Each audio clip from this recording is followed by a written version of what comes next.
कुरान सा मोहब्बत आ वो सुभान अल्लाह चवे। उस महशर दा मैदाने फरमैसी रब रहमाने कुरान वाले ऊंची शान वाले। सुभान अल्लाह कोचा मैं देदा पिया ज्यादातर अध शराइकियन ते अध बलोच ए सोलियानी गोट साईं फजल अहमद को सोलाए अध गोट सोलियानी दाया खड़ा है अध गोट बलोची दाया खड़ा है मोहब्बत कुछ सुभान अल्लाह। उस महशर दा मैदाने फरमैसी रब रहमाने कुरान वाले ऊंची शान वाले। नजर आसन विच खजीने कई चमकदे होसन सीने। नजर आसन विच खजीने कई चमकदे होसन सीने। ईमान वाले कुरान वाले। कुरान दा हाफिज आवे 10 जन्नत विच ले जावे। अज उसनु हक है हासिल जिन्नु मर्जी ओ बख्शावे। कुरान दा हाफिज आवे 10 जन्नत विच ले जावे। अज उसनु हक है हासिल जिन्नु मर्जी ए बख्शावे। मां बाप बुलाए जासिन उथे ताज पवाए जासिन। मां बाप बुलाए जासिन उथे ताज पवाए जासिन। ईमान वाले कुरान वाले। कुरान वारन जो तावट कदुर नाए वञो के मदरसे जी अंदर के मस्जिद जे अंदर वञो कुरान जे हाफिज जी पघार पुछा क्यों चौंदा 5000 10,000 या कुरान जी हाफिज जी पघार। अरबी टीचर जी पगार पुछा क्यों 2 लाख रुपया 1.5 लाख रुपयो सफ़ा भी हेठे ग्रेड जो हूंदो त लख का घट पगार ना आहे। पर 10 तारीख़ थे थी हमरा दां थो करे कर्जाई थी पगार पूरी थी वई पूरत ही काने का। कुरान जे हाफिज खां वञी पुछा कर 5,000 जी पगार पर अल्हम्दुलिल्लाह इन 5,000 में अल्लाह एडी त बरकत रखी छड़ी आ जो महीनो त पूरो थियो। जेडे कुरान जी हाफिज का पुछा कंदो अदा दे हाल पूरत आए या न। कुरान जो हाफिज चोंदो अल्लाह जो शुक्र आ रब मुझे रिज़्क में बरकत रखी छड़ी आ अल्लाह गंज देई छड़िया। तावट कुरान जी हाफिज जो कदर नाए। मां बलोचिस्तान जे पासे हिकिड़ो दोस्त आ वडेरो आ जलसा कराईंदो वो हर मुबल्लिग के ॿाहिरियों मुबल्लिग हूंदो उनखे 20,000 25,000 किरायो ॾींदो। मानी भी ॾाढी फली खराईंदो। इलाके जे मौलविन के भी 5,000 8,000 सभनी के किराया ढावत मारे फोन के जे साईं मुखे मस्जिद जे अंदर हाफिज जी जरूरत आ मेहरबानी कर को हाफिज बोले दे। मां जो पैसे वारो मानू आ जल्दी कया इलाके जे दोस्त ने फोन किया बाबा ता जे फलाने वडेरे वड जगह खाली आ वञ इन वट पढ़ाए। हाफिज जो सही मुको थोड़ो परे आ मां गरीब मिस्किन मानू पेट्रोल साड़े वञा ता पहिरियों उन सा पघार ॻाल्हाए। मां जो बाबा वडेरो मानू आ जलसे में आलमन जी एडी खिदमत कंदो आ तू तो उते वञी पढ़ाईंदे तोखे त रंगे छड़ी चेसी ना वरी भी ता पुछा। मां फोन कई मां साईं मां हाफिज तो ता जे ला ॾिठो आ कुरान भी ॾाढो सुठो पढ़ंदो आ नमाज़ा भी तुंहिंजूं 5 पढ़ाईंदो 2 हफ़्तन में 1 दफ़ो घर वेंदो ए हाल पघार खणी ॾींदे चेसी अॻे हाफिज के त 4,000 ॾींदो तव्हां चवंदो त 5,000 करे ॾींदो। ए हालन कुरान वारन जो कदर कोने कुरान वारन जी इज्जत कोने। 5,000 ते कुरान वारन के दाबाए दामार दींदा से घर जा कम भी कराइंदा से ओता जी सफाई भी कराइंदा से। ओ चोंदा दे मौलवी साहब ये वॉशरूम किना लग्या पे ते ये भी साफ कयो वन जाए। कुछ शर्म कयो कुछ हया कयो। जेके तां जे बच्चन के मुसलमान था पढ़ाए जेके तां जे बच्चन के नमाज था सिखारन जेके तवां जे बच्चन के कुरान था सिखारन जेके तवां जे बच्चन जो ईमान था बचाएन तवां उनन सा इहो रवैयो था हलो। कदर कुरान दा एक ही जानन दुनियादार नबी ने कदर कुरान दा एक ही जानन दुनियादार नबी ने कदर कुरान दा जानन वाले वजह में सुता पिया थई। तू भी कुरान जो कदर कर कुरान सा प्यार कर इनी कुरान जी मोहब्बत जे सदके तुंहिंजा बेड़ा पार थी वेंदा। साईं अज मदरसे में घणा हाफ़िज़ थिया? 4 कुरान जे हाफ़िज़ थिया मदरसे जे अंदर माना 40 माण्हू पाण सां गॾु जन्नत वठी वेंदा। घणा माण्हू? ॻाल्हायो हिते ऑफिसर के प्रोटोकॉल आ 10 नौकरियूं मिलंदियूं। पोइ हिते हितों जा वज़ीर हितों जा एमपी एमएनए 10 नौकरियूं मिलंदियूं। उहे बि मुफ्त में न ॾींदा, पैसनि सां ॾींदा। पंहिंजा वाठा छॾींदा त वञो छोरो वञो 2-3 लाख रुपया वठी अचो, ईअं मुफ्त में कोन ॾींदा। कुरान जे हाफ़िज़ के प्रोटोकॉल में 10 ॼणा जन्नत वठी ओ जॾहिं कुरान जो हाफ़िज़ ईंदो पंहिंजनि खे ॻोल्हींदो, मिटनि खे ॻोल्हींदो, माइटनि खे ॻोल्हींदो, दोस्तनि खे ॻोल्हींदो, पंहिंजे अज़ीज़नि क़रीबनि खे ॻोल्हींदो। कुरान जे हाफ़िज़ खे मेणा मिलंदा, मयारूं मिलंदियूं, ताना मिलंदा। को चवंदो मौलवी सनाउल्लाह साहब तूं फिलाणे मदरसे जे अंदर पढ़ाईंदो हुए, फिलाणी मस्जिद जे अंदर पढ़ाईंदो हुए, तुंहिंजी सारी जो इंतजाम मां कंदुमि, तुंहिंजी इफ्तारी जो इंतजाम मां कंदुमि। फिलाणे मदरसे जे अंदर ॿार पढ़ाईंदो हुए, उन मदरसे जे अंदर मां चंदो बि ॾींदुमि, ख़ैरात बि ॾींदुमि, ज़कात बि ॾींदुमि। कुरान जे हाफ़िज़ खे मेणा मिलंदा, मयारूं मिलंदियूं, ताना मिलंदा। अल्लाह सी फरमायो कि कुरान जे सदके कुरान वारे के सीने सां लातो आ। अॼु मां अल्लाह ऐलान थो कया कुरान जो हाफ़िज़ सभिनी खे पाण सां गॾु जन्नत वरदियूं वञे। उस महशर दा मैदाने फरमैसी रब रहमाने, ईमान वाले ऊंची शान वाले, कुरान वाले ऊंची शान वाले। कुरान कलाम इलाही इंदे वांगे किताब न काई। कुरान कलाम इलाही इंदे वांगे किताब न काही। असी कितने हाँ खुश किस्मत साडे हिस्से दौलत आई। असा वडा खुश नसीब आयो मौलवी साहब, असा वडा खुश नसीब आयो जो अल्लाह ताला असा के कुरान वारी दौलत सां नवाज़ियो।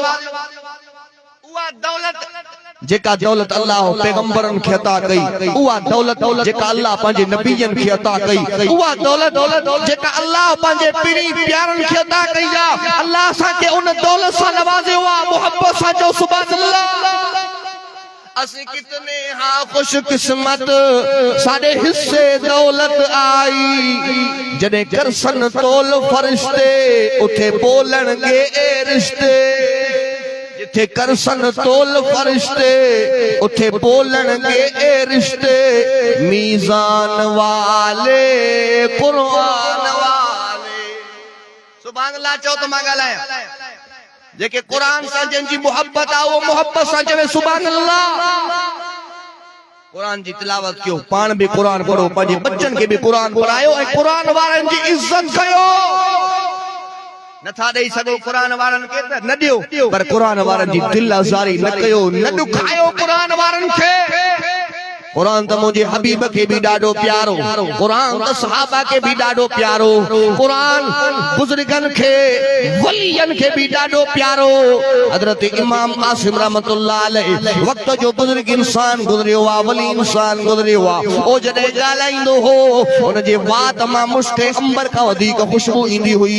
माण्हू पुछा था कनि ओ आसिम इहा खुशबू कहिड़े बाज़ार खां ख़रीद करे आयो आहे, कहिड़े दुकान खां वठी आयो आहे? वो दुकान त ॿुधाओ, बाज़ार त ॿुधाओ। हजरत इमाम आसिम रहमतुल्लाह अलैह तो फरमाए मां इहा खुशबू के बाज़ार को खरीद कोने कई, के दुकान को वठी कोन आयो आहियां। मां मस्जिद नबी जे अंदर वञी करे कुरान जी तिलावत कंदुमि। हिकु दफ़े तिलावत कंदे कंदे मूंखे निंड अची वई ऐं निंड जे अंदर सोने रसूलुल्लाह जो दीदार नसीब थी वियो आहे। मदीने वारे साईं जो दीदार नसीब थी वियो, मुंहिंजे हुजूर जी ज़ियारत नसीब थी वई। मदीने वारे साईं फरमायो आसिम ये चपत ओरियान जे चपलन सां रब जो कुरान ठाए ठाए पढ़नो आहे। पाण करीम सल्लल्लाहु अलैहि वसल्लम मुंहिंजे चपन के ज़मीनी नी आ, तॾहिं खां वठी करे मुंहिंजे वाद मां खुशबू ई खुशबू ईंदी आहे। हे कुरान मुंहिंजे हबीब के भी ॾाढो प्यारो आहे। हे अल्लाह जो उहो कुरान आ मुंहिंजे साईं जी ज़बान मां मुंहिंजो अधु कलाक बयान हो, बाक़ी 10 मिंट बचा आहिनि। मोहब्बत सां चओ सुभान अल्लाह। पानी लेके जाऊं बाहर उलमाए किरामी दा ईमान अफरोज बयान थी तो उन्हनि जो इंशाअल्लाह तमाम जो दिलियूं रब जे नूर सां मुनव्वर बणजी वेंदियूं मोहब्बत न आखो सुभान अल्लाह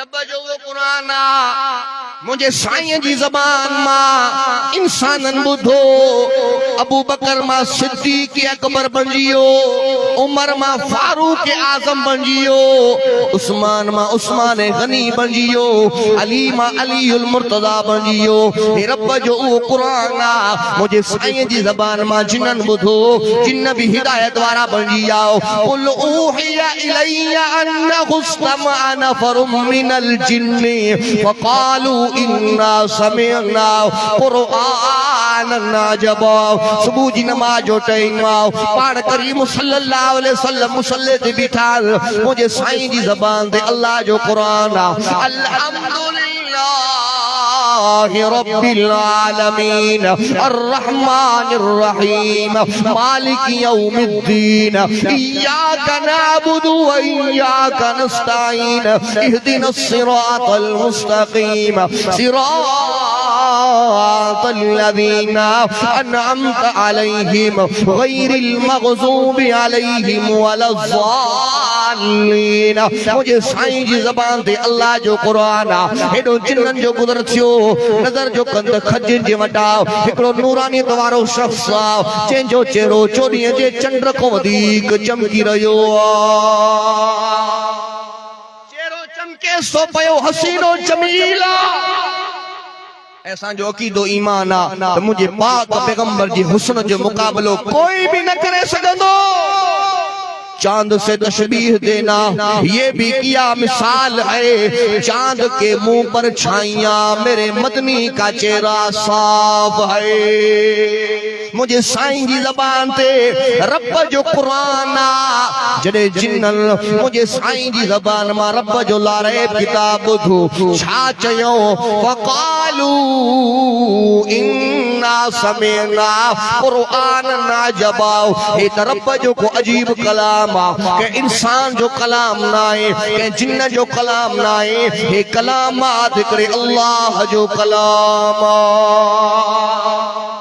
अब कुरान के जो कलाम गलायो कुरान के जो कलाम जडे जिन्नन मुझे साईं जी ज़बान मां रब जो कुरान ॿुधो यहदी इलर रुशद फआमन्ना बिह आया मुझे सुने मोहम्मद करीम जी यादो अल्लाह जा पैगंबर तू भी सचो आ कुरान भी सचो आ तुझो खुदा भी सचो आ असा के कलमो पढ़ा असा भी अवा जा गुलाम बनी वणो जिन्हन कलमो पढ़ियो अशहदु अल्ला इलाहा इल्लल्लाह व अशहदु अन्न मुहम्मदुर रसूलुल्लाह जिन कलमो पढ़ी करे मुझे साईं जा गुलाम बनी आओ वरी जिन्हन अल्लाह सां वाइदो कयो रब सां वाइदो कयो अल्लाह तो सां वाइदो था कयो वलन नुशरिका बिरब्बिना अहदा अल्लाह तो सां वाइदो था कयो तो सां बे के शरीक न बणाईंदासे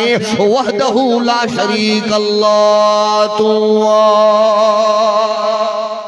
अब वहदहु ला शरीक केरा साढ़ा 1400 साल अग में जिन्न समझी याद वहदहु ला शरीक अल्लाह बाकी अज जो सादो मुसलमान न तो समझे अल्लाह त अल्लाह है मेरा मुर्शिद भी घट कोई नहीं खुदा जो नालो तो रब जो दरवाजो छड़े करे दर दर जा धिक्का न खाओ अचो कुरान जे तरफ हुजूर जे दीन जे तरफ तौहीद वारी जिंदगी गुजारियो बेड़ा पार थी वेंदा इज्जत ऐं ज़िल्लत जो मालिक मुंहिंजो अल्लाह जिंदगी ऐं मौज जो मालिक मुंहिंजो अल्लाह रिज़्क़ जा खज़ाना मुंहिंजी अल्लाह वटि सब मख़लूक़ दा खालिक अल्लाह हाकिम कादिर मालिक है सजदा सिर्फ खुदा को जायज जो सजदों के लायक है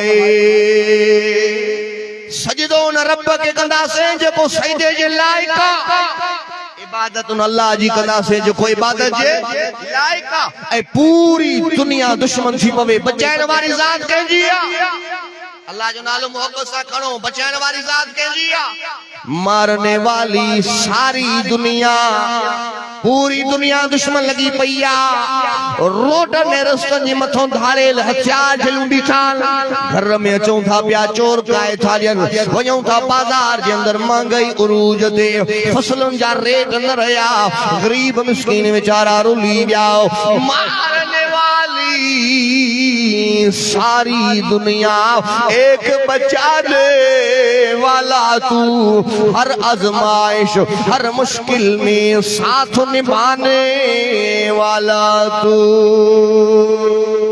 अब दुख में सुख में मदद करने वाली जात कहजी अल्लाह जी जात अल्लाह सही इन दीनी इस्लाही प्रोग्राम के हिदायत जो जरियो बनाए सही मौलाना फजल अहमद चोलियानी साहब जी ने मेहनत के कबूल फरमाए जन दोस्तन जन जे बचड़न रब जो कुरान पंहिंजे सीने में समायो आहे मां उन्हनि खे लख लख मुबारक थो ॾियां तव्हां खे मुबारक हुजनि तव्हां दुनिया जी दौलत न कमाई आहे पर आख़िरत जी दौलत सां माला माल थी क़यामत जे ॾिहाड़े रब जी बारगाह में सुरखुरू थी करे उथंदो बस मुझो बयान इहो हो मूंसां गॾु हिकिड़ो नात ख़्वाना ॿ टे मिसरा तव्हांजे आॾो नात जा पढ़ंदो इंशाअल्लाह उन खां पोइ भाऊ सनाउल्लाह लुल साहब पंहिंजी तरतीब जे मुताबिक़ हिन प्रोग्राम खे जारी ऐं सारी रखंदो ज़िंदगी बाक़ी मुलाक़ात बाक़ी व आख़िर दावाना अनिल हम्दुलिल्लाहि रब्बिल आलमीन